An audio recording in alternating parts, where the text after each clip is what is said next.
güçüm, çekara kızmatın ötüp, Aktaylı eldin ümitüm.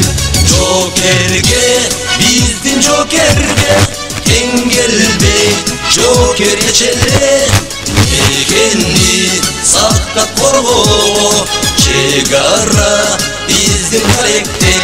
Ey Jokerge, kırgız Jokerge, Engelbey, Joker çelle, Mekendi sakta korgo, Cümleylü jigit askerge, ardıma çabı bak meni.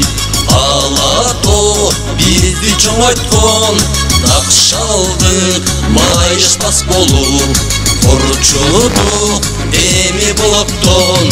Jokerge, bizdin Jokerge, Engelbey, Joker çelle, Mekendi sakta korgo, çegara bizdin karakter. Ey Jokerge, kırgız Jokerge, Engelbey, Joker çelle, Mekendi sakta korgo, Cümleylü jigit askerge.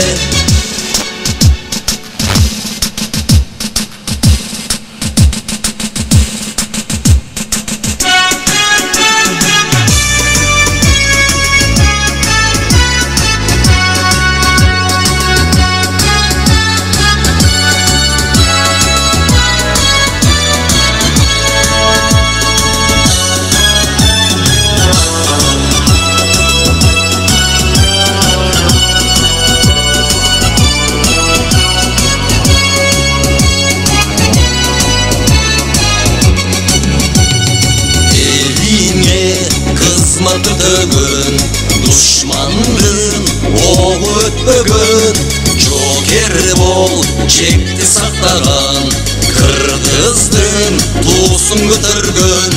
Jokerge, bizdin Jokerge, Engelbey, Joker çelle, Mekendi sakta korgo, çegara bizdin karakter. Hey Jokerge, kırgız Jokerge, Engelbey, Joker çelle, Mekendi sakta korgo, Cümleylü jigit askerge, Mekendi sakta korgo, Cümleylü jigit askerge.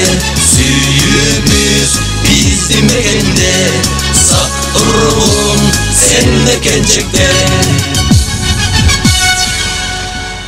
Mekenim çegaradan baştalat, düşün Satıbaldiyev. Atkarıçılar Mirlan Begaliyev, Bakıt Segizbayev, Jana Börülör, Atayın Kuraldı Güçler topu oldu.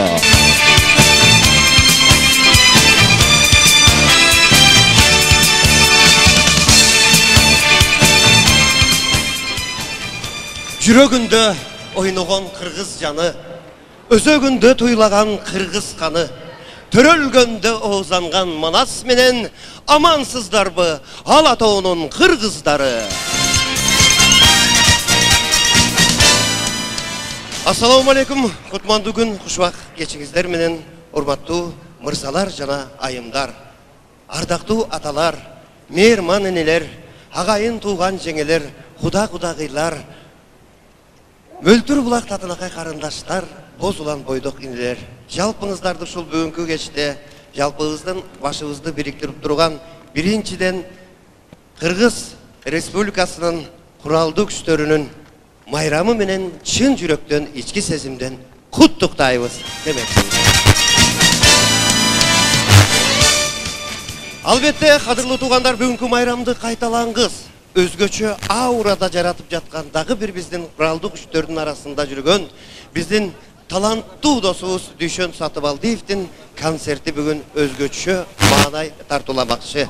Уруксатыңыздар менен обончу жана аткаруучу, кыргыздын чыныгы патриот мырзаларынын бири, жалпы чыгармачылык жылдыздардын досу. Тосуп алыңыздар, сахнада Мухаммед уулу Аксай, Мамырбай уулу Алымкул, Дүйшөн Сатыбалдиев, офицерлерге да тосуп алыңыздар. Düşün Satıbaldi.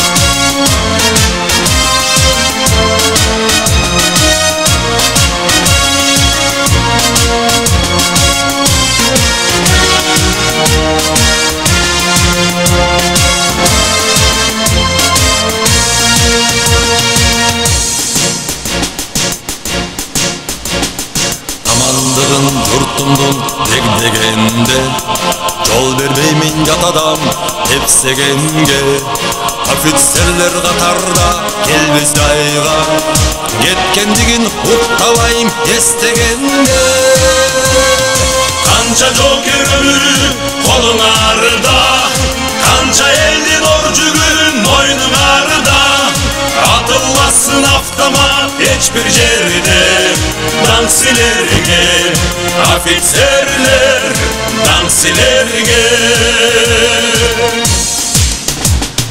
Жалдан бастан өтүшкөн жаңган оттон Дайман бастан душмандын жолун тоскон Күнү түнү болуучу коваланда Офицерлер айрылды далай достон Канча жокер өмүрү колуң арыда Kanca eldin orcugün moynun ağrıda Atılmazsın aftama hiçbir yerde Dansilerge, ofitserler, dansilerge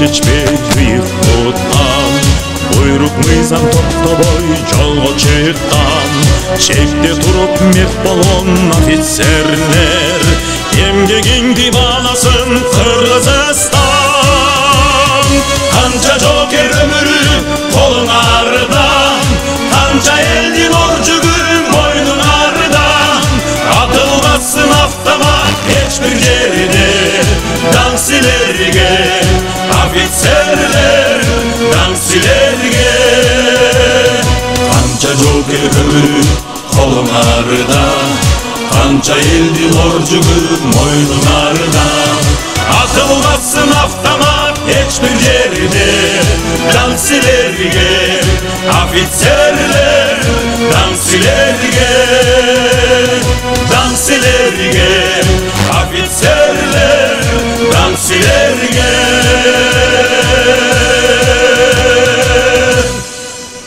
Düşün Satıbaldi, ofitserge dank. Чоу рахмат.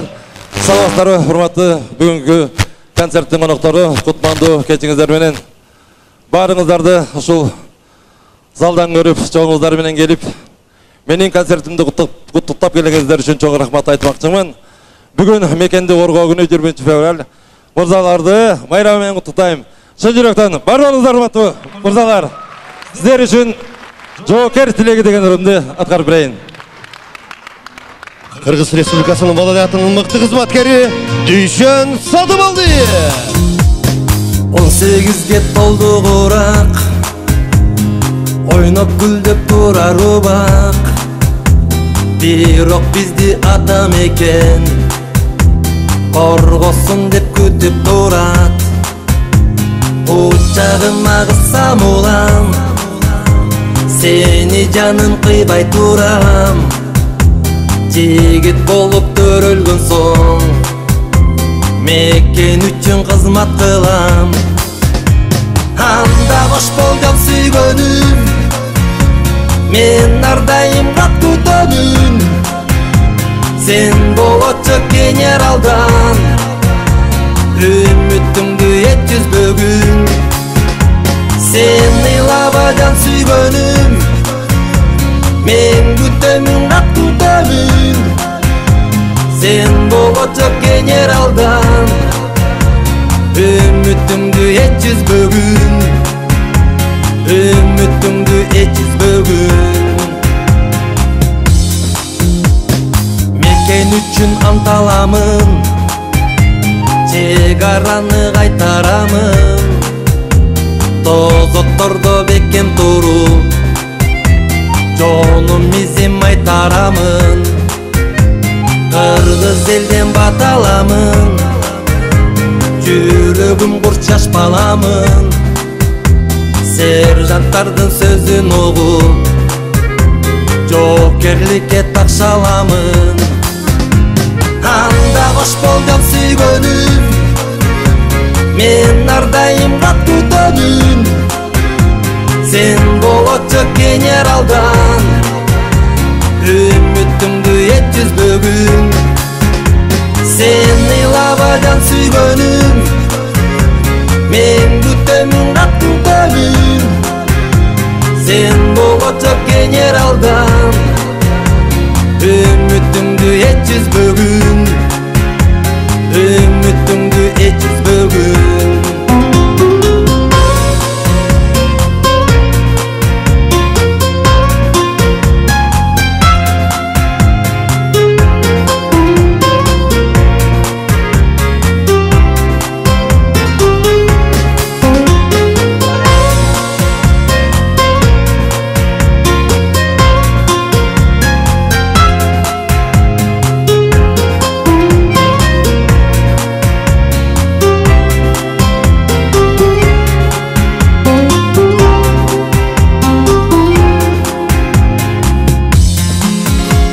Кыргызымдын жерин коргойм Эл жериме уят болбойм Ажалга да тикке карап Батырлардын жолун жолдойм Калкан болум атылганга Ок болумун атылганга Колум сунуп достошомун Колдоп турган асыл жанга Анда кош болгон сүйгөнүм Мен ар дайым кат күтөмүн Сен болочок генералдан Үмүтүңдү жеткизбөгүн Сен ыйлабадан сүйгөнүм Мен күтөмүн кат күтөмүн Сен болочок генералдан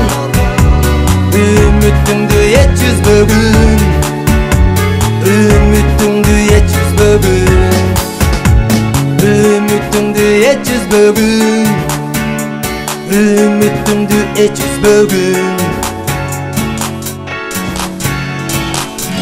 10 жыл аткаруучу Дүйшөн Сатыбалдиев. Чоң рахмат.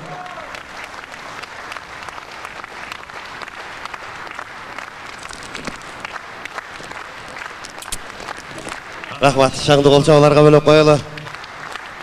Рахмат кадырлуу туугандар, кечиңиздер көңүлдүү улансын.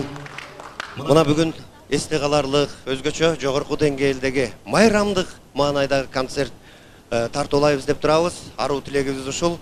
Анан сиздерден бир гана сурана чагайын туугандар, ушул чыгып аткан таланттарыбызга өзү өнөрлүү адамдын бактысы дагы, байлыгы дагы, бийлиги дагы бул сиздердин кол чабыңыздар болот. Ал эми анча-мынча гүлдөрдү сунуп турсаңыздар, бүгүн маанайыбызды майрамдык кылууга сиздердин кудуретиңиздер жетет.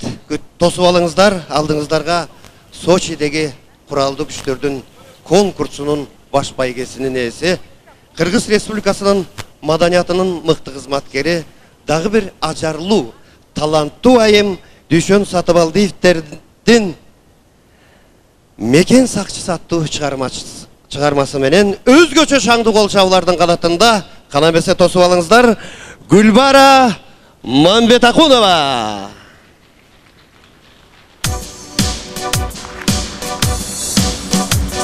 Сап болуп тизилип туруп катарга, Меккен Kendin sakçısı daim saparda, eline ant berip gökürüp gelip, hayrattu deminen taş ketip erip. Antın bet saktağan elin barktağan, almanas tuğumu çoğdan kaçpağan. Gözünde oğu var düşman sürden kön, Kırgızdı damtanıp alğa ünden kön. Übürtü taş yarıp azot ulparday, Kaytara talat onu kıran şunkarday.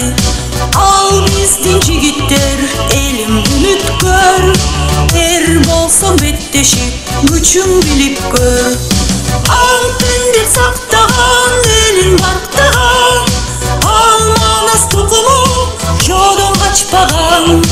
Gözünde oğu var düşman sürden kön, Kırgızdı damtan dep alğa ünden kön.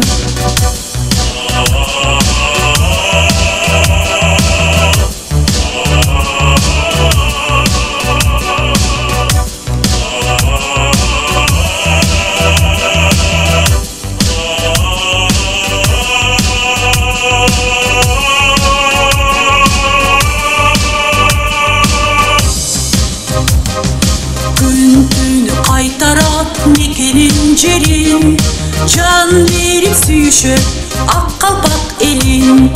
Var boğun aman bol menin jokerim, Kırgızdan batalıp ösüne vergin, Kırgızdan batalıp ösüne vergin. Antın dep saktağan elin barktağan, almanas tuğumu çoğdan kaçpağan. Gözünde oğu var düşman sürden kön, Kırgızdı damtanıp alğa ünden kön, Kırgızdı damtanıp alğa ünden kön.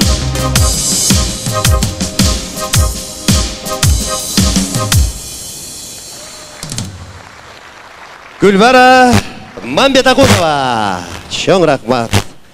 Tosup alыңыздар Kırgızdın Kımça bel suluları, Avanti biçileri tobu.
Туған тебейшілер тобы, чоң рахмат.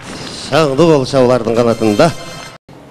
Азыр бардық әлі жашауға сіздерді қолдан келісінше күлдірішке әрекет қылайын. Сіздер дағы сол образдарды елестете олтырыңыздар, менің персонаждарымы, менің қағармандарымды. Илгері мына көбінше бұл жерде аталар, апалар олтырат кен. Союз учурунда тойго деп пригласительный келсе, қошуна айылдарға барып мақтаншы өкелер, мына бізге пригласительный келді. Суғыда тойға барамыз. Азыр болса, қуалап жүріп пригласительный тапшыра албай атады, байқап атасыздар ба? Чынында, тойлар қандай болып қалды. Мұрын, илгері, бұға чейін десем болыр. Бұна конверттер мода қолыштады ле, 2018 жылдан баштап конверттеле мода қолбай қалды. Азыр бұл қыз заманда көріп атасыздар, артистерді подарка қылған мода қолыштады. Байқасыздар ба? Баланча той берем дегенден еле, даярдана баштағанда еле достары çoğulғанда, достардың арасынан бір өз шығал. Доске той беріп аттырсың, біздің атымыздан сен тойыңа барып, Алтынай Нарбаева екірді береді. Десе ар жақтағы бір өстідағы намыстанып кетеуі жеп, біздің атымыздан Айчүрегі мен Алиева барып үчірді береді. Егер лейлектік туғандар той беріп алса білесіздер анда. Айшуа! Адамды шәрмәнді қуаңе! Сіздің тойыңызға Бақтияр Тоқтор барып ертеден кеш-кешенде бақырып тұрады. Анан артистеріміздің арасында өзінің гонорарынан тышқары қыстыр-қыстыр деген бір салт пайда болып, ушул салт біздің искусствоны ушунчалык көтөрдү дейсіздер. Илгери фонограммамен ырдағандар жалды ырдап қалды. Көйнөк кийбегендер көйнөк кийип қалды дегенде. Анан артистерибизди байкайымда ушул образга киргенде, ушу тойго барганда кыстыр-кыстыр иштешке аракет кылышат, байкайсыздарбы?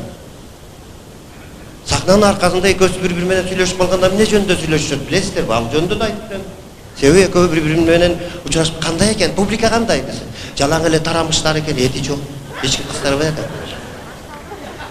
Ал эми ставкасын алганга биздин артистерибиз айрыкча Бактияр Токторов деген акыркы мезгилде агайын туугандар ырдаганда бийлеген жаштар бөлүнүп бийлесе мен ушул учур кыйналам. Бир өтүп бараткан мышыкты буйруктан тарткандай. Ыр башталат. Деват эле ыр бүтүп калат. Жакында буй-буй деген ыр чыкты Бактияр досубуз. Жаш балдардан бери ырдап жүрүшөт. Буй-буй дегенде элдер ойлойт окшойт. Бул азыр ыйлап атат. Жок, ошол учурда Бактияр аңдыйт, каяктан кыстыр-кыстыр келаткан. Деп атканда бияктан бир 20 сомдук чыкса ордунда эле, бир 1000 сомдук чыгып келатса, жерге жатып алып деп атпайбы? Мына оончуларыбыз Айбек Карымов деген кандай керемет досубуз бар, мына биз менен чогуу жүргөн. Şu көчөдө жөн эле жүрүп, сахнага чыккан деле жаңы деле чыккандай болуп калат да, досумда таңкалам.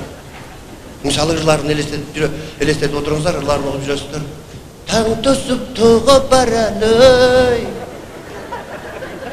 талайлуу болуп алайлы. Эч ким ордунан козголбой калса, Айбек акыркы шансты пайдаланат. Кадырлуу туугандар, азыр сиздердин алдыңыздарда куланда. Жақындан бері борончу ырдап алды туугандар, азыр келеле, бүгүн концертте келет. Окем ырдаганда мен Бактиярда бир эсе кыйналсам, борончу ырдап атканда 3 эсе кыйналам туугандар. Келме келтирип турам, ушул байкуш эптеп кайырмага жетип алса экен. Элестетип көрүңүздөр, эгер борончу элестетиңиздер, ушунчалык тамагын кысып ырдайт, биякта угуп тургандагы адам сыгылып кетет. Элестетип көрүңүздөр, борончу ырдаса момунтип ырдайт экен.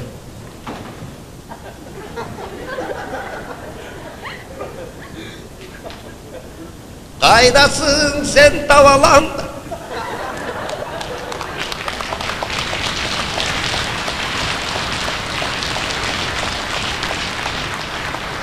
Bilesin bir dilekti, adaştırdın baralamda. Uyku görmey tünetti.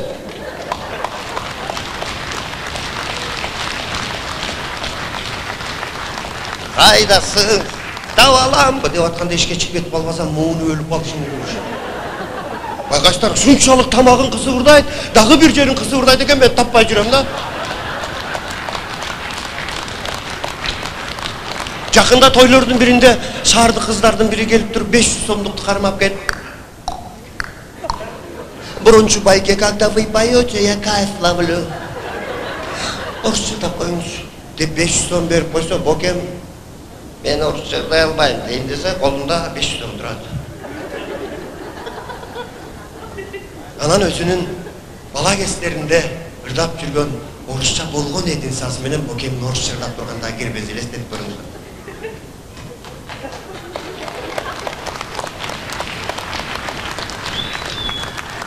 Мне много теплее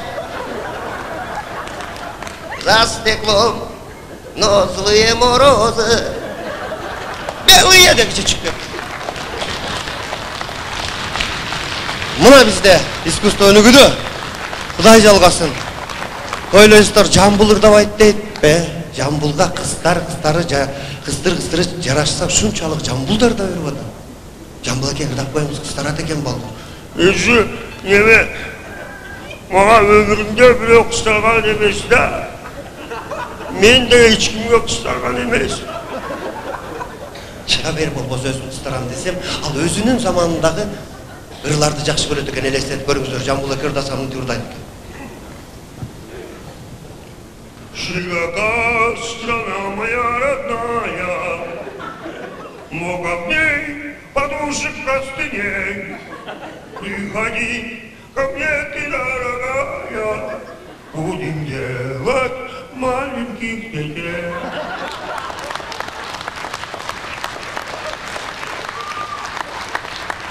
Күмөндөр байке ырдабайт десе жаңылышасыздар. Күмөш байке елдің ұрматына берген. Сен мен барып айтып қалған болсам, неге ұрматысың? Өссің баста бар ма? Өссің ұратты бар. Бір тұқты қия. Егерде Жамиля жеңем қарап тұрмыш, деп тұрған болса, асыр бұл айтып отырғаны тамасыр ұратқан ғой деп.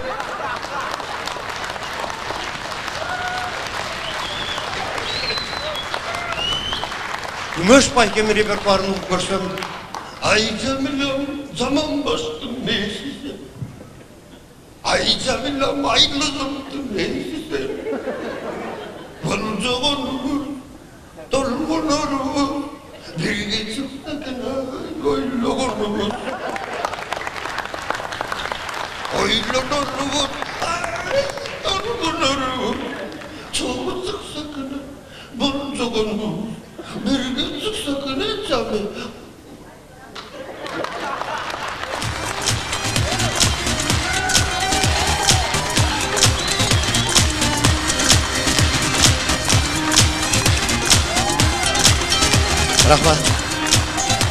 Рахмат.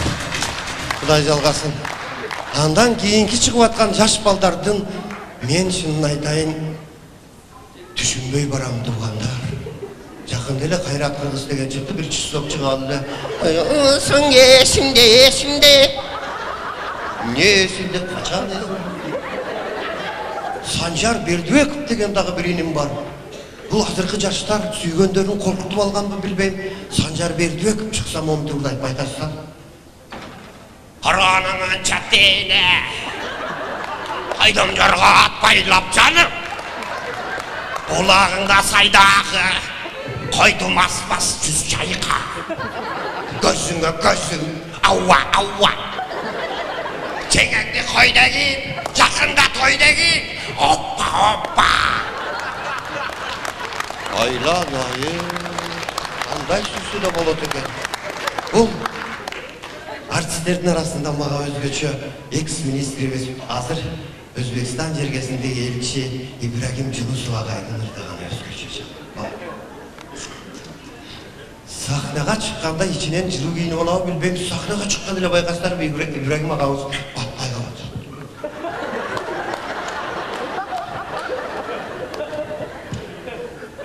Екі жаш бақтылы болсын.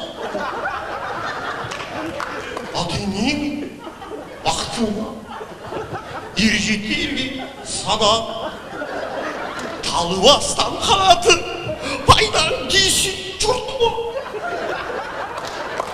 Үйленіп андастыра алса жерін ала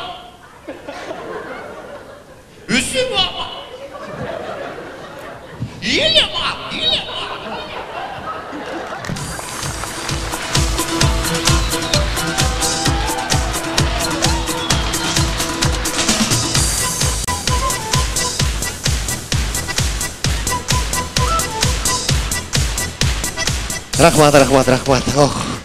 Мына ушундай майрамдык маанай менен олтурсаңыздар агайын туугандар, мына керемет. Мен өзгөчө бактылуумун. Анча-мынча кол чабууларды сактап да коюңуздар. Керемет, бүгүнкү керемет концерт бар. Бүгүн Кудай буйруса мындай кол чабууларды улана турган болсо, анда алаканыңыздар мазол болгуча концерт көрөсүздөр. Уруксат этиңиздер, алдыңыздарга чыгарма Дүйшөн Сатыбалдиевке таандык. Алдыңыздарда чырайлуу кызыбыз, эстрада жылдызыбыз Асанакунова Айзада. Тосуп алыңыздар. Кыргызымдын жигиттери.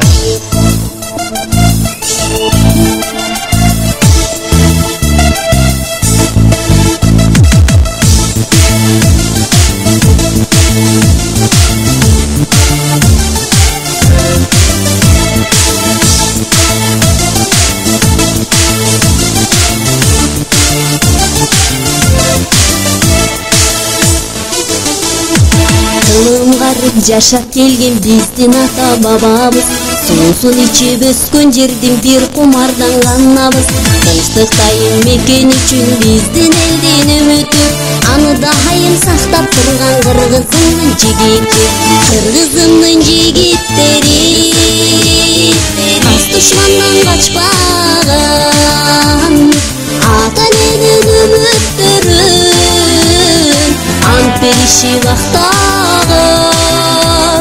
Кыргызымдын жигиттери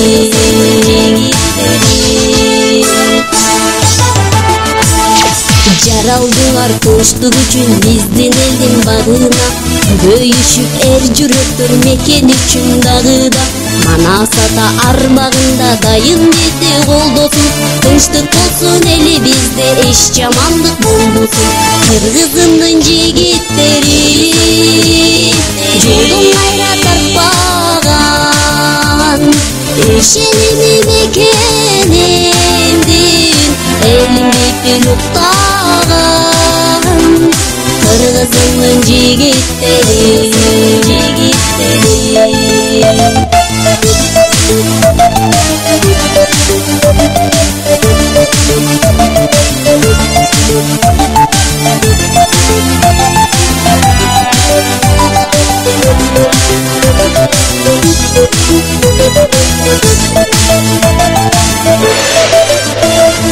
эр жетилип азаматтар ат үстүндө ойногон, байге алып эли биздин ар намысын колдогон. Ала тоонун жигиттери бет келгенди койбогон, улат кыргыз баатырларын дайын жолун жолдогон. Кыргызымдын жигиттери кас душмандан качпаган, ата эненин үмүттөрүн ант беришип актаган. Кыргызымдын жигиттери жолдон кайра тартпаган, ишеними мекенимдин элимди уктаган. Кыргызымдын жигиттери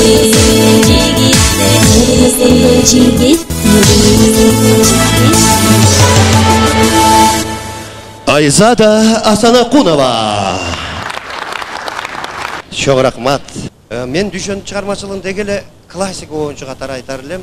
Себеби агайын туугандар, 90-жылдан берки сиздердин баштан өткөн окуялар, не деген, эчен деген махабат, сүйүүлөр бүгүн ырларда жаңырмакчы. Тосуп алыңыздар. Маданияттын мыкты кызматкери, бүгүнкү майрамдык концерттин ээси албетте сиздердин уулуңуздар Дүйшөн Сатыбалдиев.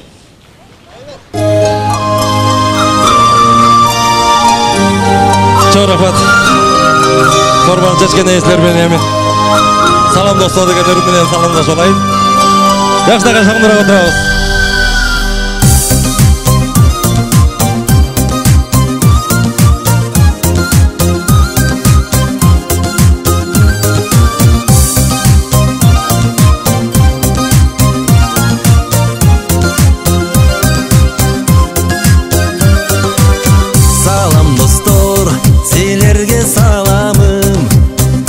Ырдайбыз ачылсын кабагын, мындай күндөр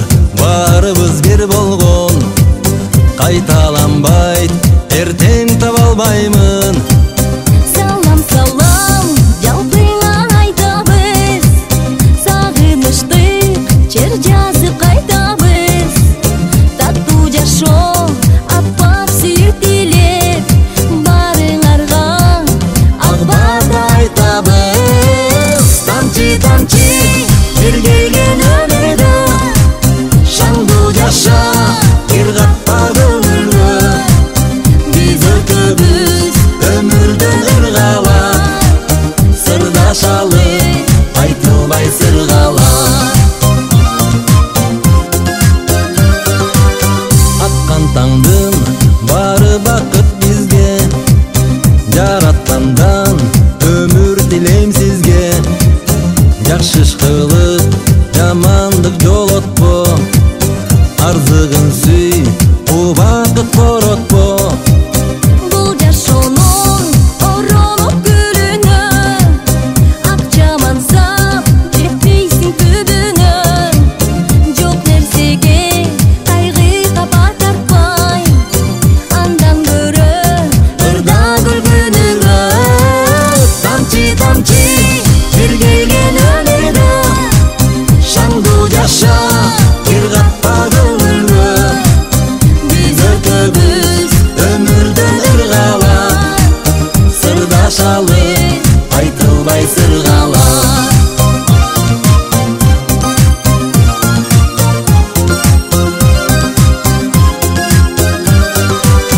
Тамчы тамчы бир келген өмүрдө, шаңдуу жаша бир катпа көңүлгө. Биз өтөбүз өмүрдөн ыргалап, сырдашалы айтылбай сыргалап. Тамчы тамчы бир келген өмүрдө, шаңдуу жаша бир катпа көңүлгө. Биз өтөбүз өмүрдөн ыргалап, сырдашалы айтылбай сыргалап.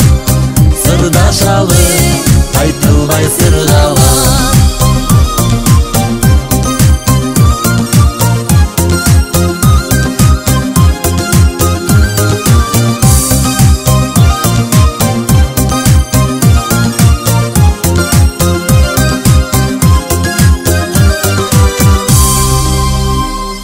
Чоң рахмат, чоң рахмат, чоң рахмат. Чоң рахмат.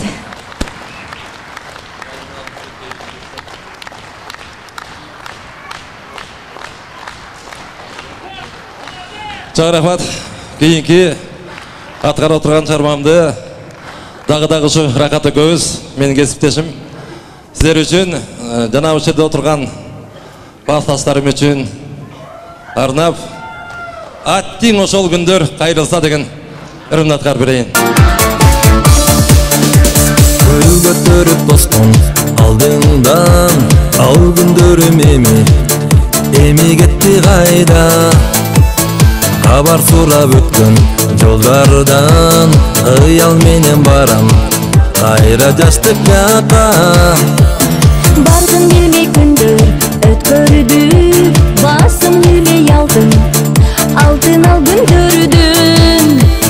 Сагынамын азыр келсе де, жаштык жалын чагым сени издеп күйөмүн.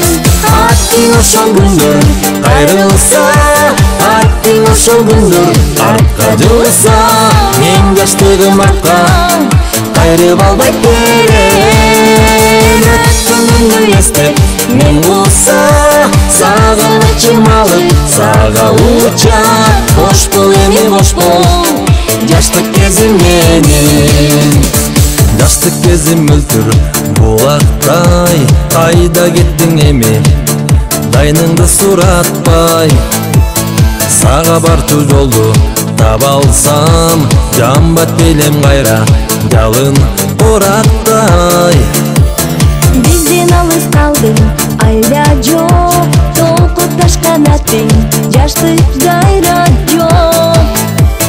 Элесиңди көрүп сүрөттүм, жүрөк илексиздай күйүп болуп жок. Аттиң ошол күндөр кайрылса, аттиң ошол күндөр артка жылса, мен жаштыгым артка кайрып албай берем. Өткөнүмдү эстеп мен кулса, сагынычым алып сага учат. Бош бол эми бош бол, жаштык кезим менен.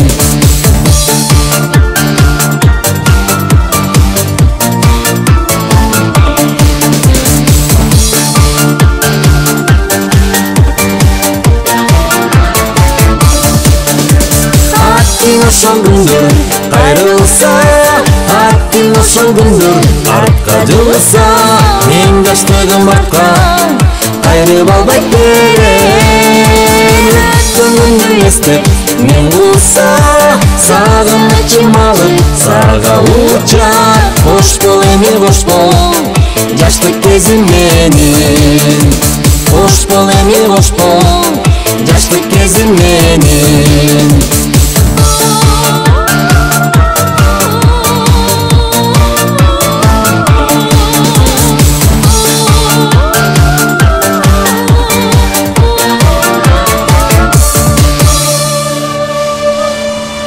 Çok rahmat, Рахат Мырзакулова.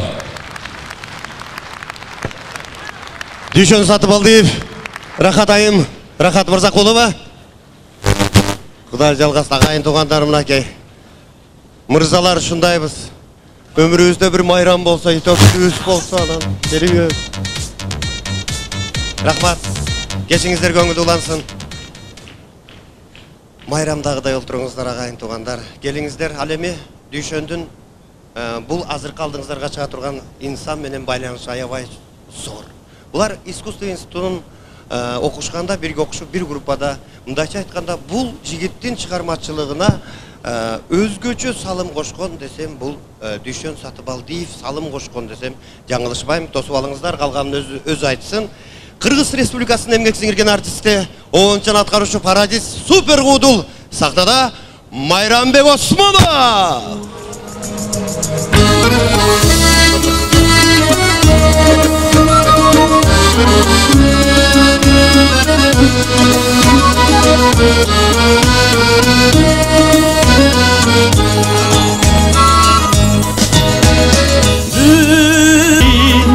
Bilemin senden bölüp dar çoğu.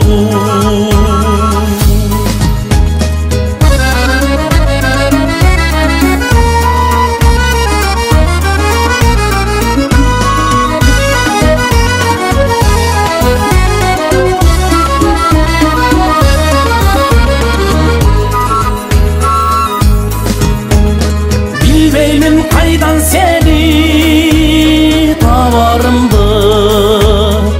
Bildirip koysan dolu kavarımdı.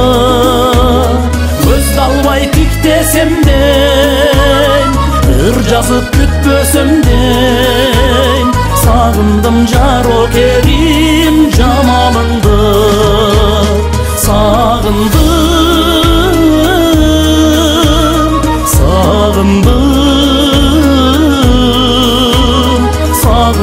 caro kerim camalındı.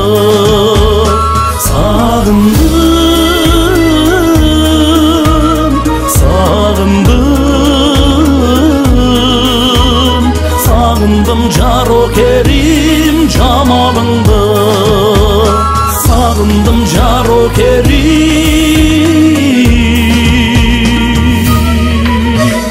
camalındı.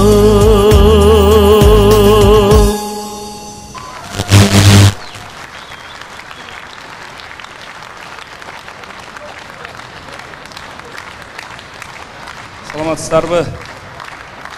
Муну алып койсоңуз эч кимди көрбөй атам да. Эми эч ким көрмөй калды тагы. Саламатсыздарбы? Урматтуу бүгүнкү Дүйшөн Сатыбалдиевдин жеке чыгармачылыгына сереп салып келген жалпы меймандар. Дүйшөн менен жакшы саналаштарда отурасыздар. Дүйшөн деген ким экен ал? Ким деген бала экен? Дегендерде отурасыздар. Бул Майрамбек Дүйшөн Сатыбалдиев менен кандай байланышы бар деген оюңуздарга бир жооп айтайын деп мен Дүйшөндү чакырайын деп атам. Дүйшөн Сатыбалдиев келип койсоң бул жака.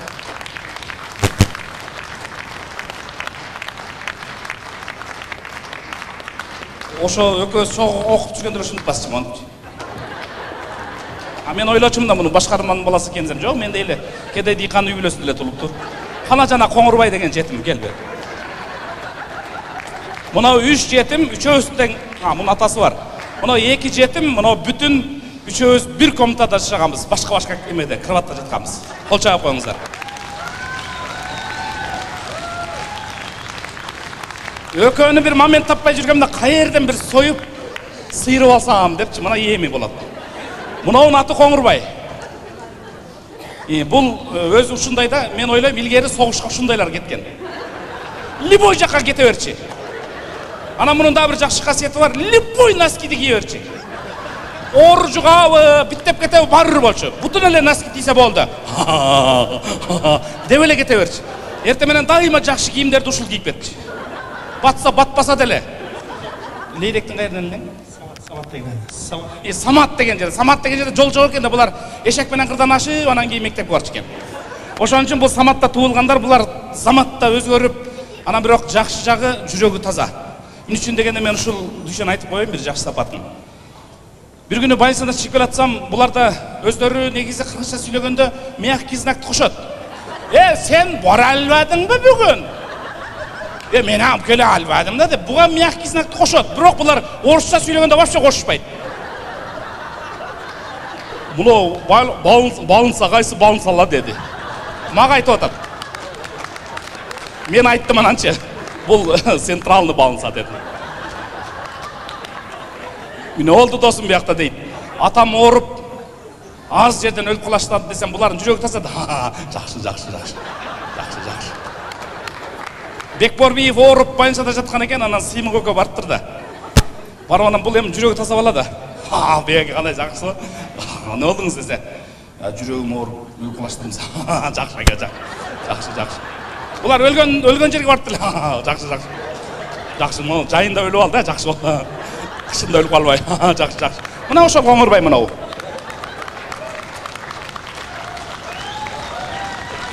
Да бир жерден айтып алайын, бергел. Bir günü eskindebe mana yeri sınıp geldi da. Leylek'e vargan anan sınıp geldi. Görse Abdurrahim degende baladan tayak jeptir. Biz moy kicindi şeni barıptırбыз da buga. Bul bizge aytpady o. Poyuz menen gelatsam deyt, poyuz ayabay katıp gelatkan deyt. Tanlarım vum desem, bire, omeynen Koңурбай деп turup taş menen nurt ele deyt, düşermetiydi deyt. Bular jaktagı жүрген poyuzlar jindibi. Koңурбайга taş тийгиче тура беребі bir жерде. Anan men ayttım da bul murдуң сынганын бул үйлөнмек болчу. Кыздарымда шрамы бар, бери сынган, кулагы бырыйгандар жакшы көрөт. Жакшы деген мына. Азыр 6 баласы бар. Коңурбай, Лейлекте болот. Кол чаап коюңуздар.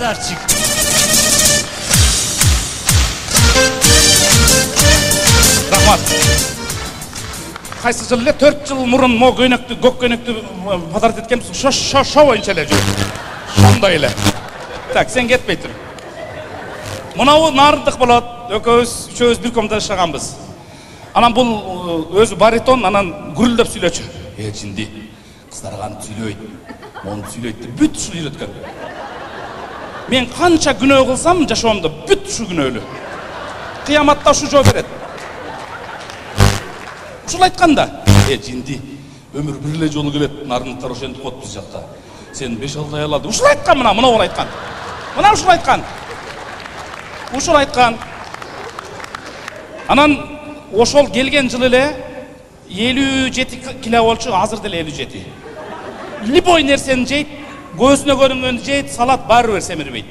Өзү бир калыпта жүргөн жакшы кийит, анан дагы бир касиятын айтып коеюн. Эң жакшы баягы көчөдө урушкан эң мыкты мушкер. Любойун жыгат уруштан. Чынбы калпайчы? Тура. Мына аялын 4 жолу уруп, 2 жолу сотрясение болуп, 1 жолу 2 ай жатып чыкты больницага. Мына. Bir günü ayalı çok da özün urualı, özü жатып çıktı 2 ay. Aman uruşat bul bolaç. Düşen tamaşa işi kılıp bugün bir çer жазды okşayt.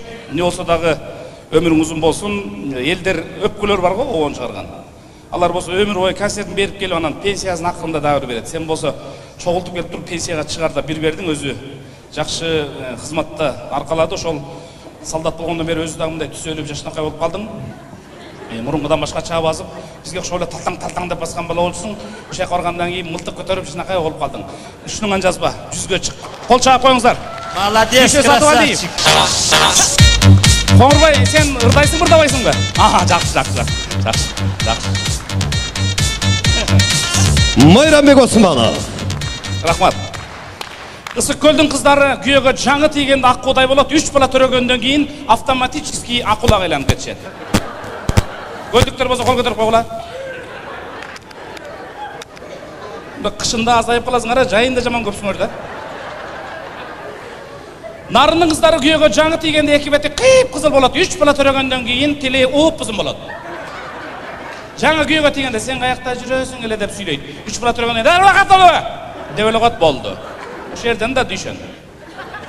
Чүйдүн кыздары күйөөгө жаңы тийгенде чыпчыктай болот, 3 бала төрөгөндөн кийин чиркеге айланат. Колу бутун шапалак менен чаап турбасаң каныңды сорот. Таластын кыздары күйөөгө жаңы тийгенде жакшы болот, эки эркек эки кыз төрөгөндөн кийин бир мамлекетке башчы болот. Жанына күч келсе, аркасын карабай кашчы болот, ошентип жүрүп Москва жакта бакчы болот. Мы Акаева деп коебуз деген.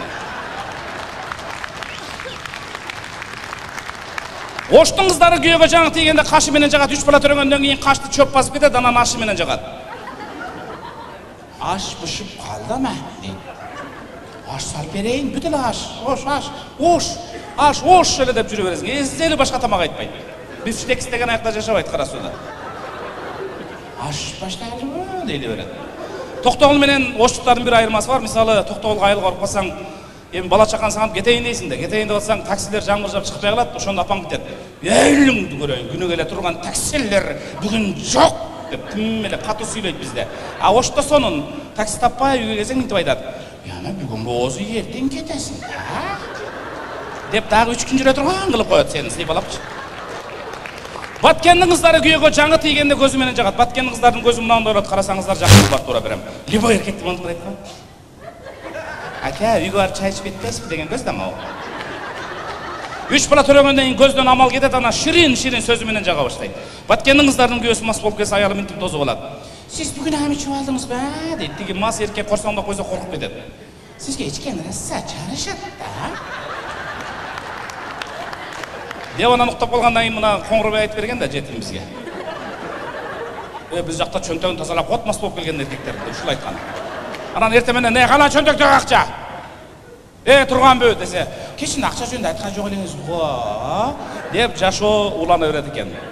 Бирок баары бир биз сиздерге тазим кылабыз. Эмне үчүн дегенде апабыз жууган ич кийимдерди азыр эч ким жууп бербей калган, аялыбыздан башка, ошон үчүн сиздерге тазим. Эжебиз, агабыз өзүнчө турмуш куруп, алар баягы атадан 6 болсоң да ажалыңызды башта бар деген макалга таянып, өзүнчө кыйын болуп жүрүшөт. Бирок дайыма ушул жашаган үй бүлөбүзгө, аялдарга, айымдарга, эже карындаштарыбызга чын жүрөктөн тазим кылабыз.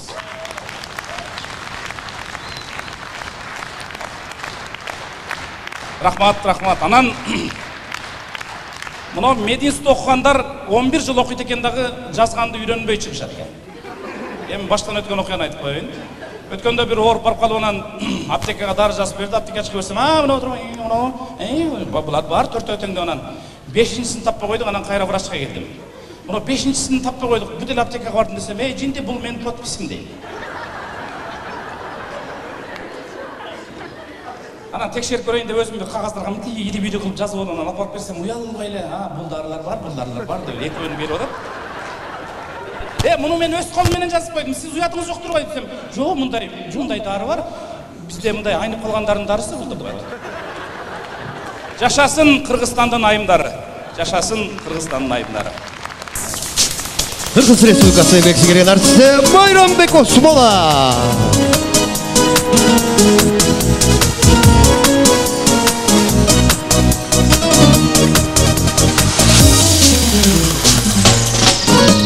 Көздөрүңөр мөлтүр карага, көргөн жанды жаралап, болгон үчүн силердей сонолар, соно нурлар жаралап.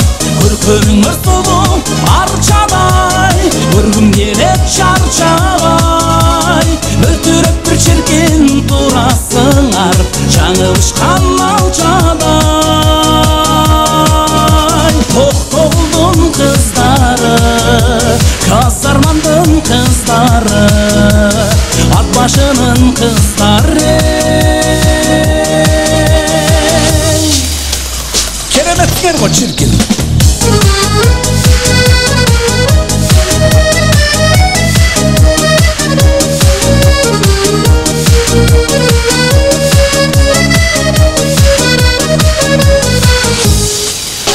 Уктаса да койдон кетпеген, армансыңар жетпеген. Жылдыздарды жандап, колтукташып, учасыңар көк менен.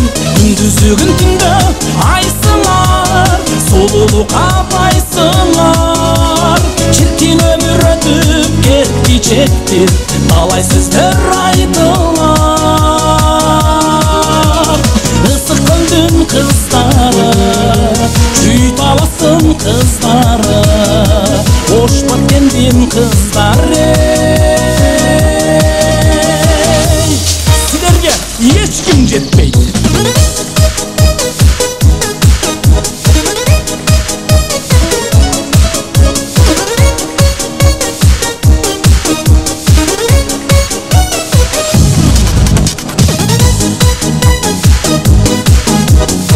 Кыргыз кызы жакпаган теңдеши жок биздин сулуулары. Мен ошого мактанам. Кир жугузбай намыс арына карегинде сактаган. Силер үчүн жазган ырларыма сыймыктанып шаттанам. Жалалаттын кыздары Темир тонун кыздары Алайконун кыздары. Сулуу деп силерди айтат Токтогулдун кыздары Карасунун кыздары Суусамырдын кыздары. Жашасын кыргызымдын айымдары.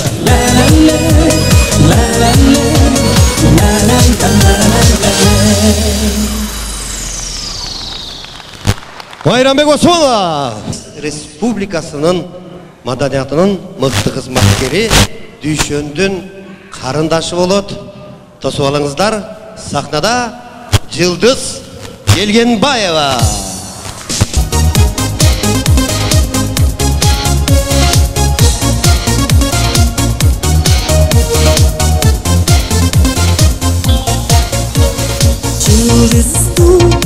Жылдызду көздөрүңдөн садагам жылмайып күлгөнүң жүрөгүмө кадала.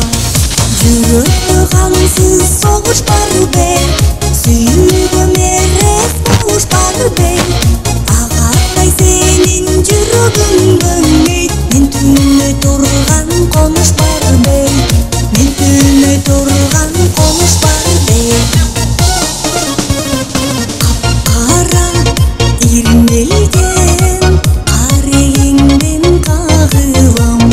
Жүрөгүм эзилип тартыла талса болам. Караңгы түндүн айы бар коңе, баткан бир күндүн таңы бар.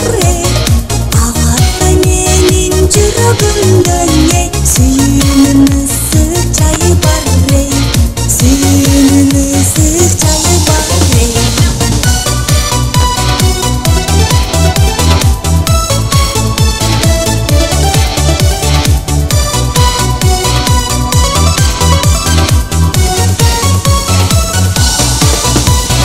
Сүйгөндө арзуңа жетпеген бул чоң арман. Сүйүшүп өтөлүп бул жашоодо бир жалган. Сүйүүсүз турмуш бөлө барбы, сүйкүмдү жуубай күйө барбы. Сүйүп бир калсам кантейин, ал үчүн менде күнөө барбы. Агатай менде күнөө барбы. Сүйүүсүз турмуш бөлө барбы, сүйкүмдү жуубай күйө барбы. Сүйүп бир калсам кантейин, ал үчүн менде күнөө барбы. Агатай менде күнөө барбы. Ал үчүн менде күнөө барбы. Агатай менде күнөө барбы. Агатай менде күнөө барбы. Жылдыз Келгенбаева тосуп алып коюңуздар. Жылдызга келип коюңуз. Жылдыз Келгенбаева тосуп алып коюңуз. Кудай жалгасын. Рахмат, ушундай учурда кол чыгып турсаңыздар. Жылдыз Келгенбаева. Дүшөн Сатыбалдиевтин Агатайым деген татнакай композициясын аткарды. Келиңиздер, дагы бир чыныгы офицер, чыныгы кыргыздын мырзасы алдыңыздарга Дүшөндүн өзгөчө Сенден айрылдым деген чыгармасы менен тосуп алыңыздар. Кыргыз Республикасынын маданиятынын мыкты кызматкери сахнада Мирлан Бегалиев.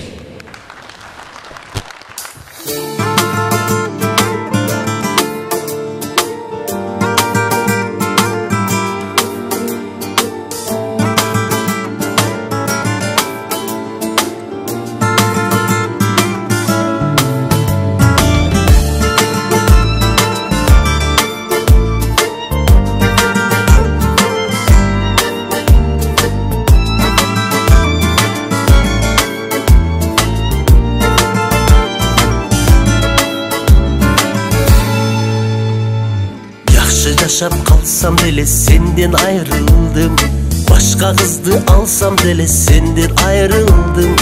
Өткөн күнүм эстеп алып мөгдөп кайгырдым, айлаганча мен кантейин сенден айрылдым, ай сенден айрылдым.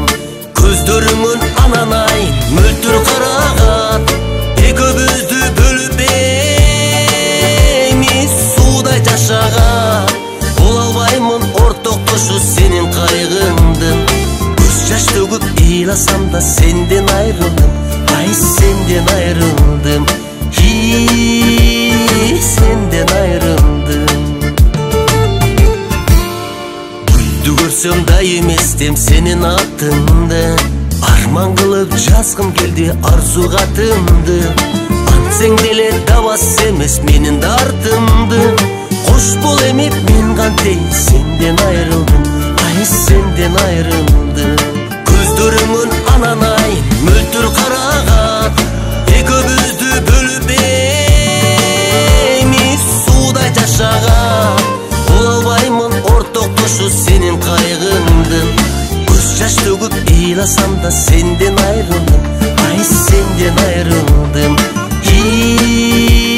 сенден айрылдым.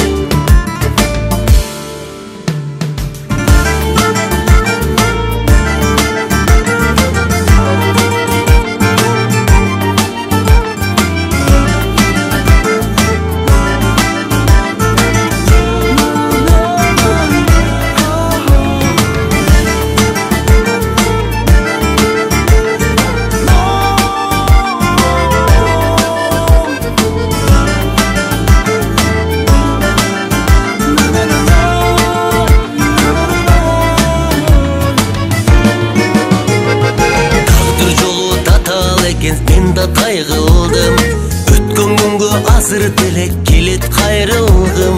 Сүйсөң дагы сүйбөсөң да мага баары бир, эч убакта келген эмес сенден айрылгым, ай сенден айрылгым. Көздөрүңүн анан айын мөлтүр караган, экөөбүздү бөлүп эми суудай жашаган. Бол албаймын ортоктошу сенин кайгыңдын, жаш төгүп ыйласам да сенден айрылдым, ай сенден айрылдым, сенден айрылдым, ай сенден айрылдым. Мирлан Бегалиев. Чоң рахмат. Чоң рахмат. Кечиңиздер көңүлдүү улансын, кадырлуу туугандар.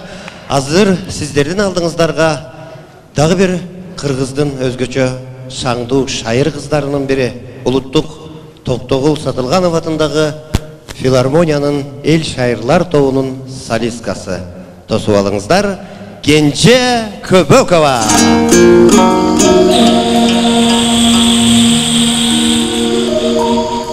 Чоң рахмат, байкебизге чыгармачылык ыйлык каалайбыз, бар болуңуздар.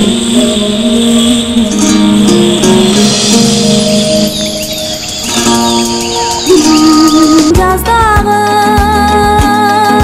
каалабадым сенден бөлөк ай башканы, өчпөй турган түбөлүккө мен үчүн, өмүрүмдүн сен экенсиң актаңы.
Bayağımday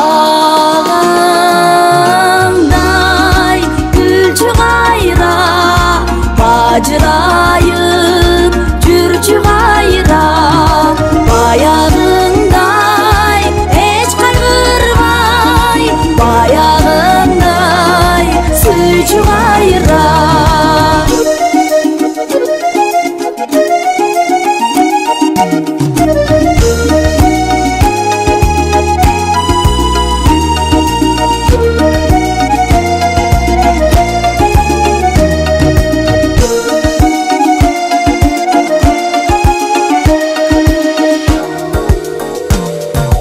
Kabul albay dedi aytkan sözüңdü,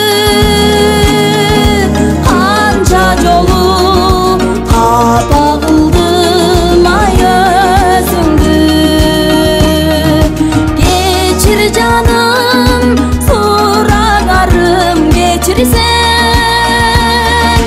eğer çındap suyur bolsoň özümdü. Bayağımday gülçü gayra, bacırayıp cürçü gayra. Bayağımday hiç kaygırmay, bayağımday suyçu gayra. Bayağımday hiç kaygırmay, bayağımday cürçü gayra. Bayağımday suyçu gayra, suyçu gayra, cürçü gayra.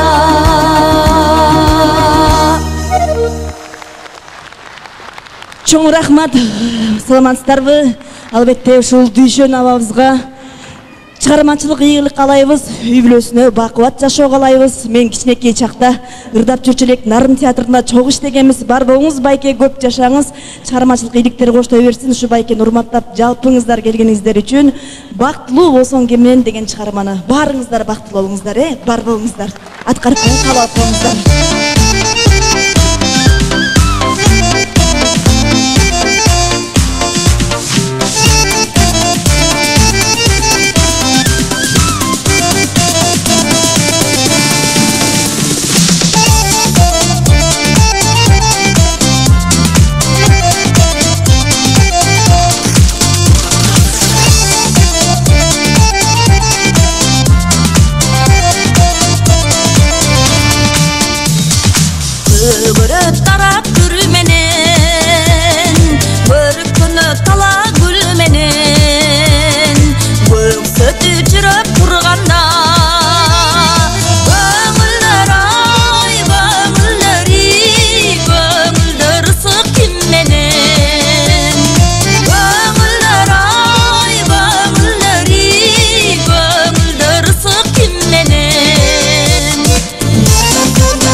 Kençe.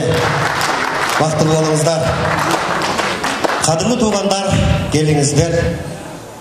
Өзгөчө күтүп алып бериңиздер. Себеби азыр алдыңыздарга Дүйшөндүн агаларынын бири менин конкурентим. Менин эң жакшы көргөн каарманым, персонажым, кыргыз элинин канына сиңген куудулдардын бири, тарыхый инсан. Досу болуңуздар, албетте легендарлуу Борончу Кудайбергенов.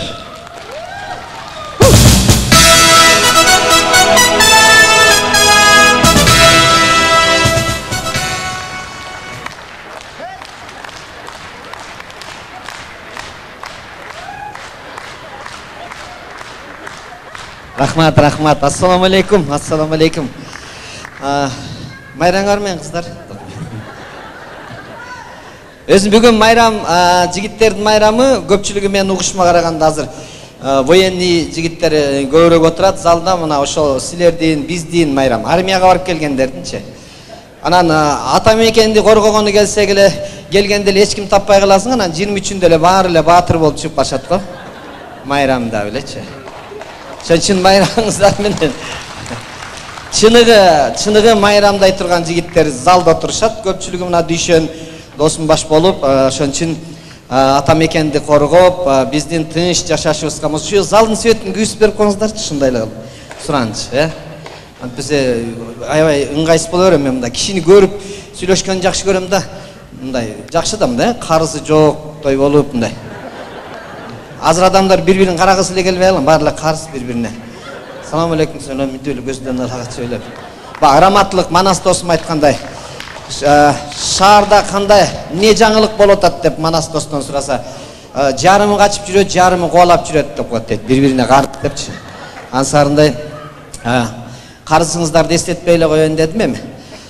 Мен дайыма ушу сахнага чыкканда аялдар жөнүндө көп сүйлөйм, жакшы билесиздер. Жакшы көрөм себеби айымдарды. Эмнеге себептен аялдар жөнүндө көп сүйлөйм деп, мындай өзүм анализ жүргүзүп ойлоп көрсөм, аялын ал жетпеген эркектер аялдар жөнүндө көп айтат экен. Себеби мындай да, мындай здоровыйраактар бар го, мындай аялдан коркуп, алар аялы бирдекени бидир десе, башым орточей деп коюп, укпай да коет экен да. Мен бирдеке деп айтсам, аялым укпай коет да. Ошон үчүн бирдекелерди айтып быдыр силер ушундайсыңар деген, ошон үчүн аялдар жөнүндө көп айтам да. Мен кийинки учурларда мындай аялдар жөнүндө мындай көп айтып, ошолорго мындай бир атаандашкансып бирдекелерди айтчу элем, кийин айтпай калдым. Себеби мен түшүндүм, аял затын табиятын түшүндүм. Наконец-то 50-дөн өткөндөн кийин. Мен ойлоп калдым да, кийин эмне себептен эркек 50-дөн өткөндөн кийин эмне эле ынтымактуу жашап калат десе, көрсө эркек ошондо акылына жетип, аялга теңелбеш керек экенин түшүнөт экен да. Ошон үчүн үйдө ынтымак болуп, тынч болуп, мурда жашырасың да, 40та болгондо кесиңде мындай тирешип бирдеке десе, андай эмес, мындай деп жанан. 50-дөн өткөндөн эле бар жымжырт болуп эле калышат да. Неге деп көрсө, ошо тынч жашайын деп эле анан аялың келип айтат го, бүгүн тиги Дүйшөн той берип аттыр, барып келбейлиби десе, барса барып келели. Бир астайын 15 мүнөттөн келип, барбай эле койбойлубу десе, сен айтсаң барбай эле коелу деп ушинтип калат экенсиң да мындай. Шыгыл главный тынч болсун, не болсо барса барасың, барбайсың. Главный ушу үйдө тынччылык болсун деп калат экенсиң ошо. Аял затына мен такыр теңелбей калгам себеби дегенде, мен аял затын табиятын башынан баштап окуп көрдүм. Аял заты кабыргадан жаралганын дагы түшүндүм. Ошон үчүн эркектерге айтып коеюн, жаңы үйлөнгөн жаштар мындай аял затына тирешип, аны түздөйм деп аракет кылбагыла, себеби аял заты кабыргадан жаралган, билесиңер, кабырга өзү ири.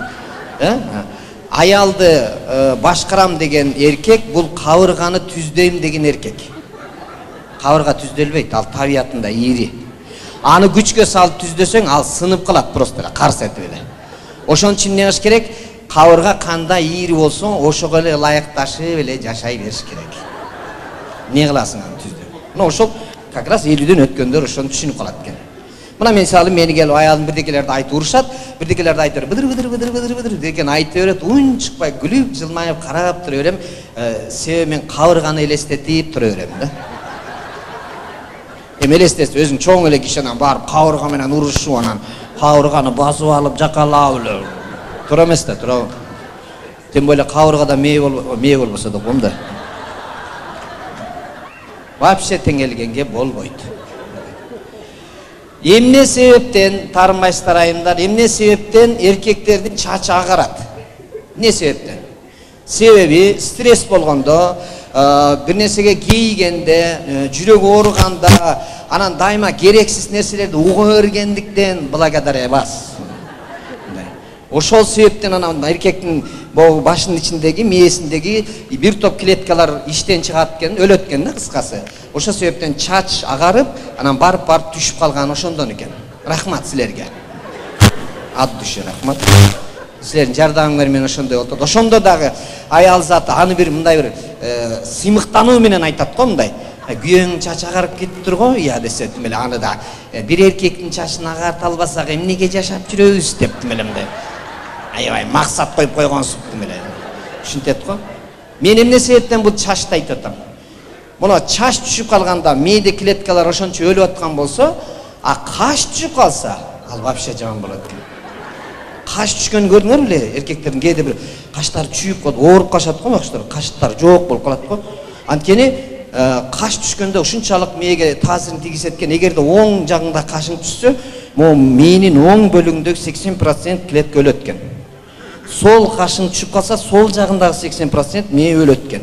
Ушунда башынын почти 80% иштебей калат экен да. Ана эми өзүңөр элестетип көргүлө, могу айымдарга түшүнбөйм да мындай. Нормальный турган кашты жулуп туруп, анан ордуна карандаш менен кайрап деп туруп анан мындай каштарды алышат го.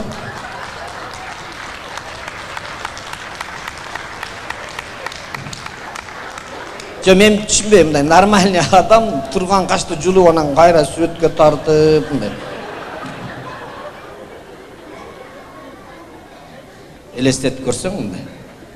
Мындай жулуп салып анан тартып алып анан көчөгө чыгып, пристай болуп, мындай болуп. Не кылып аткан өзүнө отчет бербейт да өзүнө мындай. Анан мындай чыкса, бир уй байланып турган болот, мурдуна мындай чүлүктөчү. Анан ошону үйгө келип көрүп алып, мурдуна мындай бирдеке тешип мындай. Анан кулактын 2-3 жерден тешип бирдекелерди илип, ушинтип эле эме кыла баштайт экен да. Түшүнбөйм да, каш жок да. Ошон үчүн.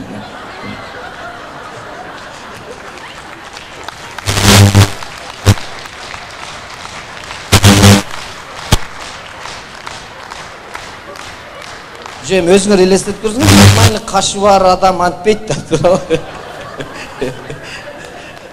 Кызыктай нерселерди кылып эле, мындан туруп бир убактан оозуларым чоңойтуп, мындай.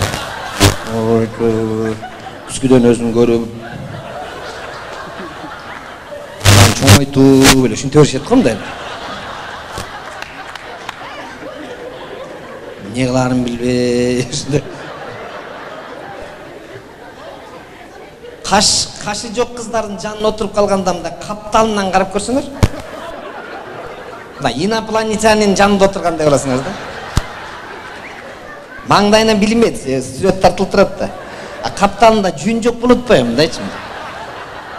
Ошол себептен мындай түп-түз мындай. Түшүнбөйсүң да мындай.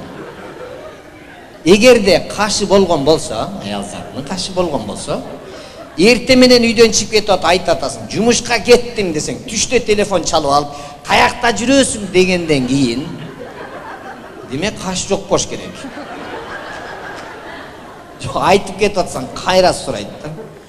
Мен азыр ушундай болуп калды, эгерде бир аял заты келип менден бирдеке сурап атса, бир непонятный бирдеке сурап атса, мен а дегенде кашын карайм.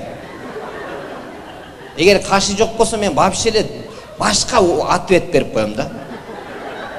Ал башка эле тиешеси жок эле ответ берип койсом, а деле өзүнчө деп алып кетип калат да. Каш жок да сен. Неге мынча издеваться этесиңер билбейм, өзүм түшүнбөйм. Аял заттын табиятына түшүнүш кыйын болот экен да.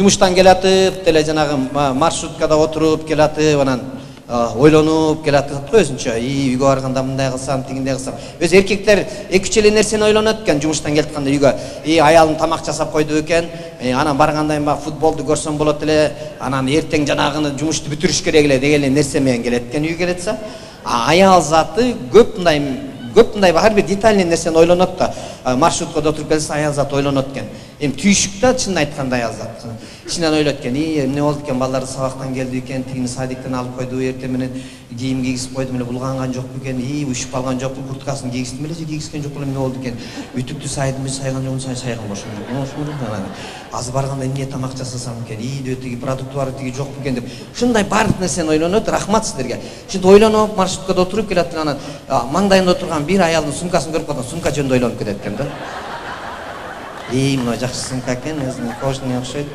тактан алып экен мен ушундай мечтать этип жүрбөдүм беле деп ойлонуп атса баягы аял остановкадан түшүп калса кошо чубал аркасынан ойлонуп кете берет экен да чыгып ошон менен ал үйүнө кирип кеткен анын ити чыга көргөндөн кийин кайра анан үйүнө кетип калып каш жок да себеп ушундай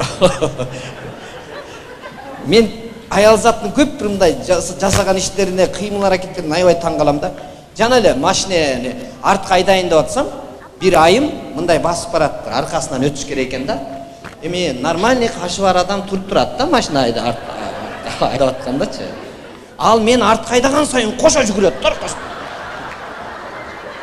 ошо кошо ошол жерге барып тыгылып калыш керек да машина ушинтип өткөнчө өтүп кетиш керек туруп турса болбойбу биякта мен вообще түшүнбөй коюм силерди ошо силер менен жашабаш керек экен койсуңар кандайсыңар настроение жакшы жакында гастролго барып келдим эле Баткенден баштап бир окуяга туш келдим мен ошону кетерде айтып коермин кечирип коесуздар негизи өзү сахнадан айтпаш керек эле бирок биз айтып коюшубуз керек балким ошону ойлонуп калабы же ошолго бир кичине бир жакшы мамиле кылабы деген мааниде айтабыз го эми сахнадан ушуну да Борончишигал айтты деп анан съемка кылып аткан тура эртең жана комментарийлер жазылат го астынан ушуну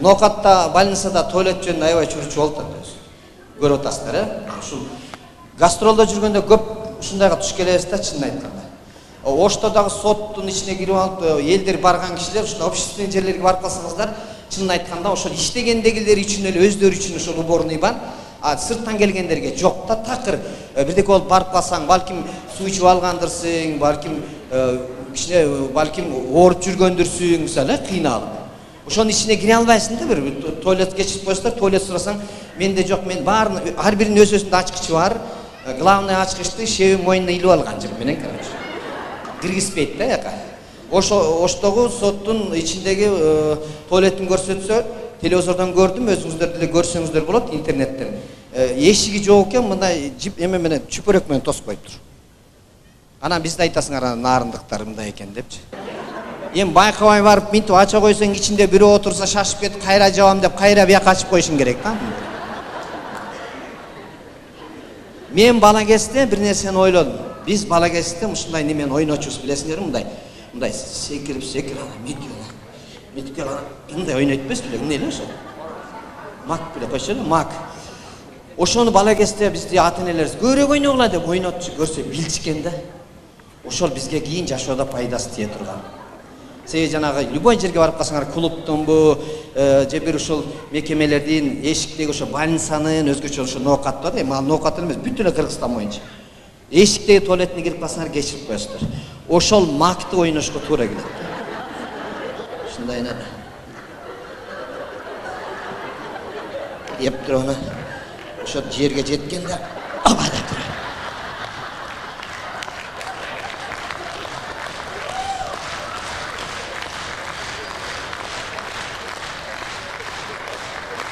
ошону көп ойноп жүргөндөр тайгаланбайт да спец болуп калышат да билбейм көп жерде билбейм иши кылып бир жагында кирпич болот да бир жагында кирпичти алып койгон болот ошон үчүн жана мындай айланганда бир жагың мындай болуп калат да анан мотоциклде отуруп аткандай кетесиң да мына люлькада отуруп алгансың бир жагына жөнөнөйүн десең болбойт себеби билесиздер жигиттер сөзсүз мына тегеректи суулап турушат да мына нет ошон үчүн жөнөнгөнгө болбойт Бардык туалетке кирсең эшиги жабылбайт, ал гарантия да. Ошон үчүн ушундай отурган сөз эшикти кармап отурушуң керек. Кулап кетпеш үчүн эки колдоп кармашың керек. Эки колдоп эле кармаганың ас келгенсе еще шыкалып отурушуң керек. Биздин кыргыз аябай любопытный. Басып келет да сөзсүз тартып көрөт да. Ичинде мага окшогон бирөө отурса, бир здорово келип тарта турган болсо, эшик менен кошо чыгып келип кайра ордуңа келип отурасың го чыр. Ошон үчүн кармаган бойдон деп турушуң керек да. Кыйкырып. Мен ошонун ичинде отуруп өзүмчө ойлонуп кеттим да. Биз го ушинтип эки колду кармап ушинтип отурсак, аял заты сумкасын оозуна тиштеп алып отура калды.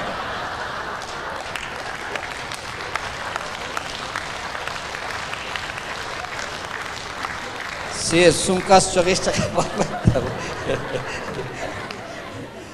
Кудай сактасын, кечирип коесуздар эми.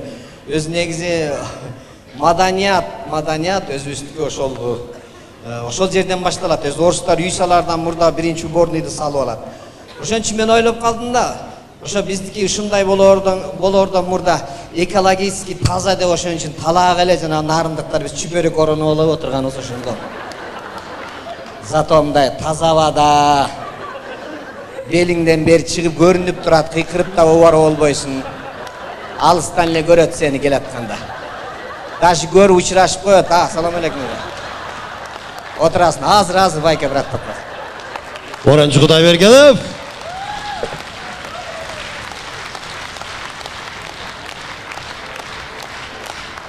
Рахмат.